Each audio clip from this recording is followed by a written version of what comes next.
GNN,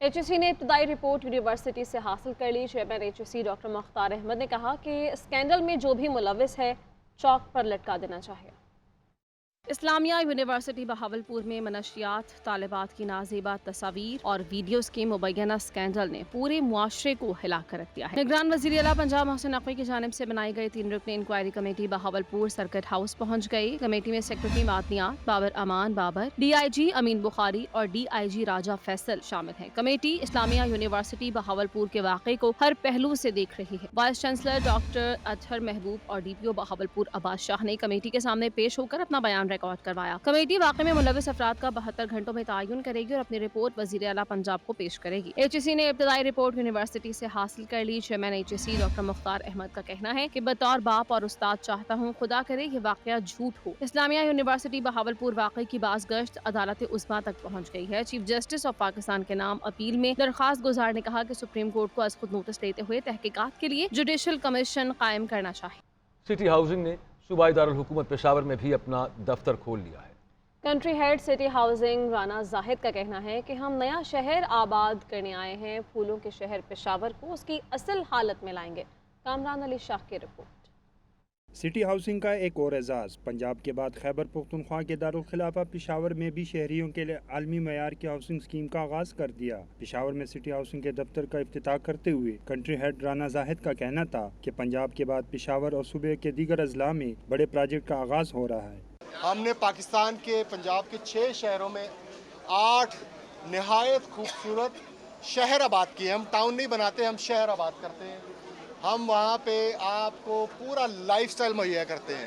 city housing کے regional manager میاں توصیف اقبال کا کہنا تھا کہ اپنے گھر کا خواب اب شہریوں کے لیے آسان ہو گیا ہے۔ نہایت کم ریٹ پر اعلیٰ معیار کی رہائش اسکیم دے رہے ہیں جس میں شہریوں کو جدید سہولیات میسر ہوں گی۔ پیمنٹ پلان ریویل کر دیا گیا ہے، انہوں نے اپنی ڈاؤن پیمنٹ جو ہے وہ ڈپازٹ کروانی ہے اور اپنے جو ہے کچھ ڈاکومنٹس ریکوائر ہیں وہ ڈپازٹ کروانے ہیں اور کمپنی آفس سے جو ہے وہ ان کو اس کی فائل جو ہے وہ مل جائے گی۔ اس موقع پر سرمایہ کاروں کا کہنا تھا کہ سٹی ہاؤسنگ کا خیبر پختونخوا میں سرمایہ کاری نیک شگون ہے۔ پنجاب کے 8 شہروں کے بعد یہاں سرمایہ کاری محفوظ اور آمدن بھی زیادہ ہوگی۔ کیمرامین عبدالرزاق کے ساتھ کامران علی شاہ، GNN پشاور۔